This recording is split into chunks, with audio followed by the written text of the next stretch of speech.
and welcome to my YouTube channel Easy English with Swati. Today we are going to see the Sound of Music Part 2 of class 9th. इसके part 1 में हमने देखा था Evelyn का part. Evelyn Glenny who was the very brave girl and was very determined girl.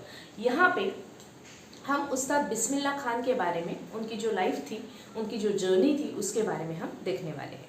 Now let us begin with point number 1. पुंगी became शहनाई. अब पुंगी जो है ना वो शहनाई कैसे बनी, इसके बारे में पैराग्राफ नंबर 1 में आपके लेसन में दिया है. अब कैसे बनी है पुंगी शहनाई, ठीक है.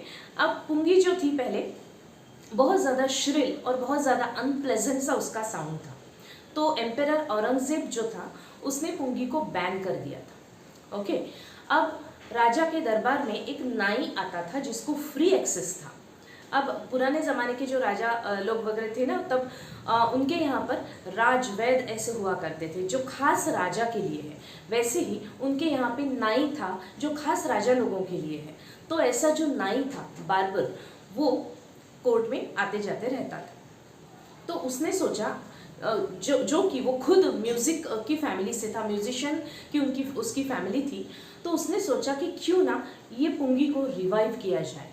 तो उसने क्या किया, पुंगी जितनी लेंथ की थी उससे थोड़ी ब्रॉड और उससे थोड़ी लंबी ऐसी एक हॉलो सी स्टेम ली और उसने उसमें 7 होल्स बनाए.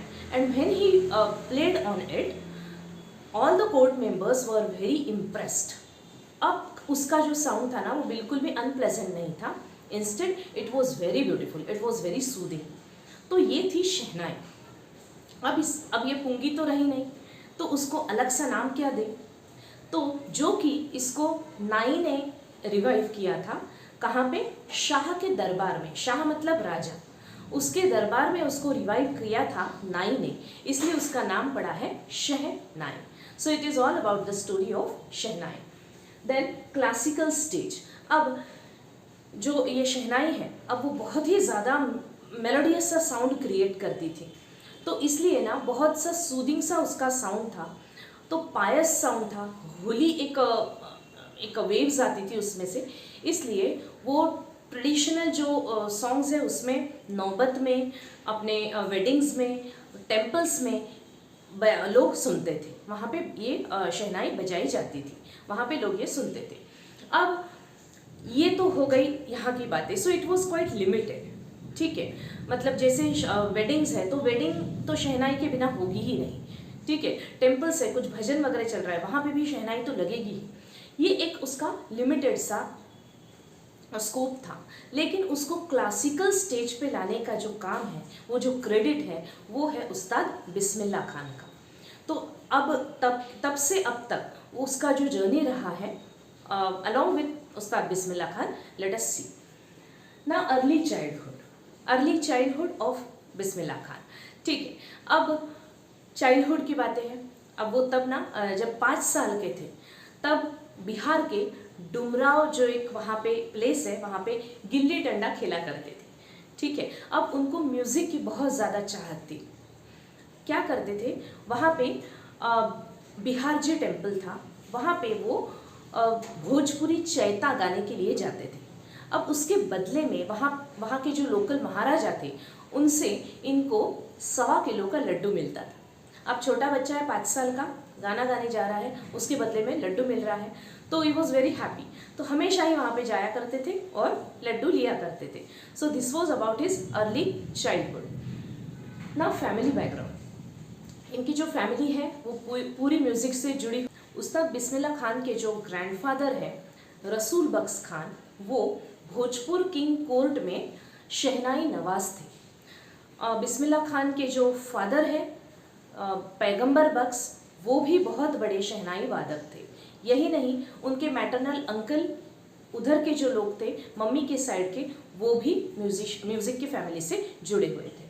Right. So this is all about his early childhood. Now and family background. Now his journey begins. अब ये तो हुआ है कि भाई 5 साल की उम्र में वो कैसे एक लड्डू के लिए वहाँ पे जाते थे और गाना गा के आ जाते थे. लेकिन उनकी जो जर्नी रियली जो स्टार्ट हुई है वो at the age of 3, only 3. उनकी जो मम्मी है वो मायके जब जाती थी ना, तब ये अपने मैटरनल अंकल जो थे इनके अली बख्श, वो अली बख्श जो है वो भी शहनाई वादक थे। तो वो जब बजाते थे शहनाई, तब ये छोटा सा 3 साल का बच्चा वहाँ पे बैठ के घंटों शहनाई सुनता था। ये देखकर उनके जो अंकल है उन्होंने ये चीज़ भाप ली थी कि भाई ये बच्चे को बहुत ज़्यादा इंटरेस्ट है, तो क्यों ना इसको भी सिखाया जाए। तो अंकल के साथ में उनका शहनाई सीखना शुरू हुआ। अब शहनाई सीखना तो शुरू हुआ। कोई भी चीज़ हम सीखते हैं ना, तो उसके लिए हमें एक अच्छे प्लेस की ज़रूरत होती है, राइट। एक रियाज करने की ज़रूरत होती है। हर चीज़ की हम रिवाइज करते हैं, उसकी प्रैक्टिस करते हैं। तो इनके लिए जो फेवरेट प्लेसेस थी वो थी बालाजी टेम्पल, मंगला मैया टेम्पल और at the bank of river Ganga. वहाँ पे वो बैठ के सॉलिट्यूड में बहुत घंटों तक बस बैठ के अपना रियाज करते थे। So, likewise, his journey begins. Now he got applauded by whom? By the then उस्ताद फैयाज खान। जब ये 14 साल के हुए तब अपने अंकल के साथ में ना इलाहाबाद म्यूज़िक कॉन्फ्रेंस में गए। वहाँ पे इनका परफॉर्मेंस होने के बाद में तब के जो उस्ताद थे फैयाज खान, उन्होंने उनको शाबाशी दी, उनकी पीठ थपथपाई और बोला कि इसी तरह से काम करते रहो, तुम बहुत आगे निकल जाओगे।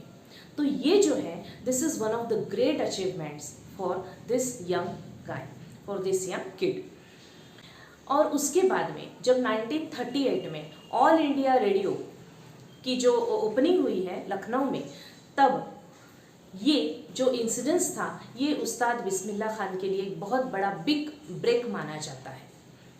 नाउ 15 अगस्त 1947 में जब भारत को आज़ादी मिली, तब लाल किले से राग काफ़ी में शहनाई बजा के पूरे इंडियंस को ग्रीट करने वाले पहले इंसान थे उस्ताद बिस्मिल्लाह खान। इसके बाद में नेहरू जी की स्पीच हुई थी tryst with destiny. Now king of Afghanistan. अब ये सब तो बातें हो गई इंडिया की, ठीक है। अब भारत के बाहर क्या हुआ है? भारत के बाहर भी ये बहुत ज़्यादा उन्होंने ट्रिप्स की हैं। उनकी पहली ट्रिप जो थी वो अफगानिस्तान में थी। वहाँ के जो किंग ज़हीर शाह थे वो इनकी शहनाई वादन से इतने ज़्यादा इम्प्रेस हुए कि उन्होंने उनको कॉस्टली, बहुत ज़्यादा एक्सपेंसिव पर्शियन कारपेट्स गिफ्ट किए हैं along with many of the souvenirs. Now this is all about king of Afghanistan. इतना ही नहीं, इंडिया के जो फिल्म डायरेक्टर है तब के विजय भट्ट जो है उनकी वो भी इतने ज़्यादा इम्प्रेस थे कि उन्होंने ना अपने फिल्म को नाम ही रख दिया था गूंज उठी शहनाई। ये गूंज उठी शहनाई में एक गाना था दिल का खिलौना टूट गया, वो गाना भी कंपोज उस्ताद जी ने किया है, ठीक है। तो ये उनका फिल्म लाइन की तरफ बढ़ना हो गया था यहाँ पर। यही नहीं, कन्नड़ा फिल्म के जो डायरेक्टर थे विक्रम श्रीवास, उनकी एक फिल्म थी सनदी अपन्ना, तो उसमें भी उन्होंने म्यूज़िक दिया था। लेकिन यहीं तक ये दो जो फिल्म के गाने थे या फिल्म के साथ में ये जुड़े थे, बस ये यहीं तक सीमित होकर रह गया ना। What are the honours what he got? ये पहले इंडियन थे जिनको यूएसए के लिंकन सेंटर हॉल में बुलाया गया था। Then he took part in World Exposition in Montreal, which is in Canada, Cannes Art Festival, Osaka Trade Fair। यहाँ पे हर एक जगह पे उनको बुला के नवाजा गया है, उनकी शहनाई वादन सुना गया है। Then awards, he got Padmashri, Padma Bhushan, Padma Vibhushan, Bharat Ratna, सब जो टॉप अवार्ड्स हैं ये उनके खाते में आ गए हैं। Then he refused the greatest offer of his life। उनका एक स्टूडेंट था जो यूएस में रहता था, वो स्टूडेंट ने इनको रिक्वेस्ट की कि उस्ताद जी आप प्लीज़ यूएस में आ जाइए, आप यहीं पे रहिए, मैं शहनाई स्कूल स्टार्ट कर रहा हूँ, आप प्लीज़ उसके हेड बन जाइए। अब वो बोले कि भाई नहीं, मैं भारत को छोड़ के तो कहीं नहीं जाऊँगा, I am very near to my country and my places. तो वो स्टूडेंट बोलता है कि मैं यहाँ पे पूरा बनारस बना दूँगा। बनारस, तब का बनारस, आज का वाराणसी, तो मैं पूरा इस तरह से क्रिएट कर दूंगा कि आपको लगेगा ही नहीं कि मैं भारत के बाहर हूँ। इस पर ये बोलते हैं तुम बनारस तो बना लोगे लेकिन रिवर गंगा को कहाँ से लाओगे, इसलिए उन्होंने ये ऑफर को ठुकरा दिया था। Then he was given the state funeral and 1 day of national mourning on his death. अब लॉन्ग इलनेस के चलते उनकी जब डेथ होती है तब उनको स्टेट फ्यूनरल दिया गया है और 1 डे का नेशनल मोर्निंग भी रखा गया. सो likewise he is the great personality of India and this is all about this story, the sound of music part. Let us see some of the most likely questions, children. Ustad ji couldn't get connected with the films. Reason. अब यहाँ पे ना reason दिया नहीं है, हमें सिर्फ assume करना है. तो क्या हो सकता है, एक तो बात उन्होंने बोली है कि it is artificial world, it is glamorous world, तो वहाँ पे वो कनेक्ट नहीं हो पाए. It is one of the reasons. दूसरा रीज़न क्या हो सकता है that we can assume, maybe because of the tight schedule, maybe because of the mixed instruments, maybe because he had to work under the direction.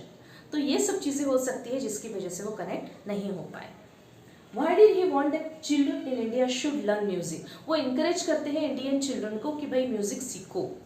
ये sentence है, लेकिन इसके पीछे का रीज़न क्या है, again we had to assume here. अब music जो है children, it is a best healer, है ना. वो एक इतना बढ़िया सा एक हीलर है जो कि हमने एवलिन ग्लेनी के लेसन में भी देखा था कि वो कैसे फ्री कॉन्सर्ट्स देती थी प्रिजन में और हॉस्पिटल में, जहाँ पे अपनी फिजिकल हेल्थ को स्टेबलाइज करने की बहुत ज़रूरत होती है, मेंटल हेल्थ को स्टेबलाइज करने की ज़रूरत होती है. तो म्यूज़िक एक बहुत ही बढ़िया सा एक माध्यम है जो बहुत एक बेस्ट हीलर हमेशा ही साबित हुआ है. ये उस्ताद जी भी जानते हैं कि भाई music is the best healer.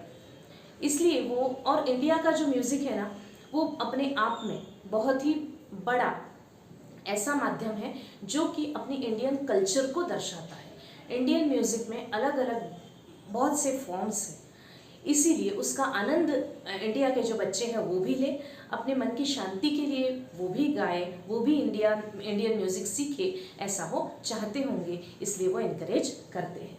Next is Ustad जी's life is a perfect example of rich cultural heritage of India. उनकी लाइफ है ना, जो हमने अभी तक जो उनकी जर्नी देखी है, उनका बचपन देखा है, वो क्या है, it is the best example of rich cultural heritage of India.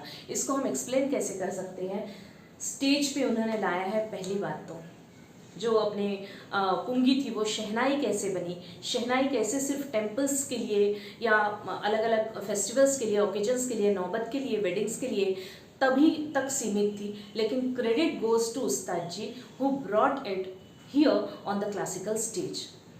ये सबसे पहला पॉइंट हो सकता है. Then family support. वो एक डिवोट मुस्लिम थे, लेकिन उसके बाद भी फैमिली सपोर्ट की वजह से वो टेम्पल्स में जाके वहाँ पे अपना परफॉर्मेंस दे पाते थे. ठीक है, so family support. Then Indian culture, बहुत ही ज़्यादा इंडियन कल्चर से वो जुड़े हुए थे. जब बिहार से बाहर रहते थे तो बिहार की डुमराव की याद आती थी, बनारस की याद आती थी जब भारत से बाहर रहते थे. ठीक है, तो रिवर गंगा से बहुत ज़्यादा जुड़ना उनका, अपने जो स्टेट से उनसे ज़्यादा जुड़ना, ये सब क्या दिखाता है कि वो इंडियन कल्चर से बहुत ज़्यादा अटैच थे. देन स्टूडेंट्स, उन्होंने अलग अलग स्टूडेंट्स भी तैयार किए हैं जो कि म्यूज़िक में कुछ ग्रेट अचीवमेंट कर सके. Then he encourage the children, उन्होंने चिल्ड्रन को हमेशा ही इनकरेज किया है कि आप इंडियन म्यूज़िक सीखो. तो ये सब चीज़ें हमें दिखाती है कि उस्ताद जी की लाइफ जो है वो परफेक्ट एग्जाम्पल है of rich and cultural heritage of India. Now write in detail about उस्ताद जी's achievements. Now here I want to tell that achievements don't mean only, it is not only limited to the honours. Honours तो हमें लिखने ही है इसमें, जो पद्मश्री, पद्म भूषण, पद्म विभूषण, भारत रत्न, ये सब जो उनको मिला है ये तो हमें लिखना ही है. बट ये तो ऑनर्स हुए. Achievements we can start from the beginning children. जैसे वो 5 साल के जब थे तब के जो लोकल महाराजा है वो इनका गाना सुनने के बाद में उनको एक लड्डू दिया करते थे. This is also one of the greatest achievements. इतने छोटे से बच्चे को एक लोकल महाराजा बख्शीश दे रहा है, ये तो एक अचीवमेंट ही है, राइट. 14 साल की उम्र में अपने इलाहाबाद में जब वो गए थे म्यूज़िक कॉन्फ्रेंस में, उनका परफॉर्मेंस होने के बाद में तब के जो उस्ताद थे फैयाज़ खान, उन्होंने उनको शाबाशी दी है, उन्होंने उनको एक इंस्पिरेशन दी है, इनकरेज किया है कि इसी तरह से काम करते रहो, बहुत आगे बढ़ोगे। This is again one of the achievements, right. उनका जो जब इंडिया को 15 अगस्त 1947 में जब इंडिया को आज़ादी मिली थी, तब लाल किले से पूरे इंडियंस को फर्स्ट टाइम ग्रीट करने वाले ये फर्स्ट इंडियन थे। तो this is again one of the achievements. तो अचीवमेंट्स में ना ये सब चीज़ें भी आती हैं। उनका जब पहली ट्रिप हुई अफ़गानिस्तान में, वहाँ पे जो किंग ज़हीर शाह थे वो इनसे बहुत ज़्यादा प्रभावित हुए। उन्होंने अलग अलग पर्शियन कारपेट्स और बहुत ज़्यादा सोवेनियर्स दिए। This is again the achievements. Film director ने अपना नाम इनके शहनाई वादन से प्रभावित होकर रखा, उनको कंपोज करने के लिए बोला अपने फिल्म्स में, अगेन द अचीवमेंट। यूएस के स्टूडेंट ने उनको बोला कि भाई आप यहाँ पे शहनाई स्कूल में रेडी करने वाला हूँ, आप यहाँ पे आइए और हेड बनिए स्कूल का, मैं आपके लिए यहाँ पे बनारस पूरा तैयार कर दूंगा। This is one of the achievements children. And on his death he got the state funeral, और एक दिन का नेशनल मॉर्निंग रखा गया है। This is again the achievement. So please get it understood that achievements and honours you have to write both. Here if the question comes like this for 6 months. Now we find instances which tell us that he loved India very much. कैसे हमें दिखता है कि भाई India से बहुत ज़्यादा प्यार करते थे। एक तो बचपन से ही टेम्पल्स से जुड़े हुए हैं, टेम्पल से जुड़े हुए थे, अपने रिवर गंगा के किनारे बैठ के घंटों रियाज करते थे, ठीक है।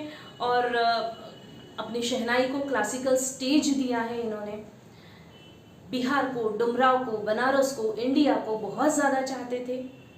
इतना चाहते थे कि वो भारत और पाकिस्तान जब सेपरेट हुए तब पाकिस्तान में ना जाते हुए इंडिया में रहना इन्होंने पसंद किया है। These are some of the incidences which tell us that he loved India very much. So here some of the most likely questions, children, and hope you understand. If you are having some of the doubts, please do write in the comment box, and please like, share my video and subscribe my channel. Thank you so much.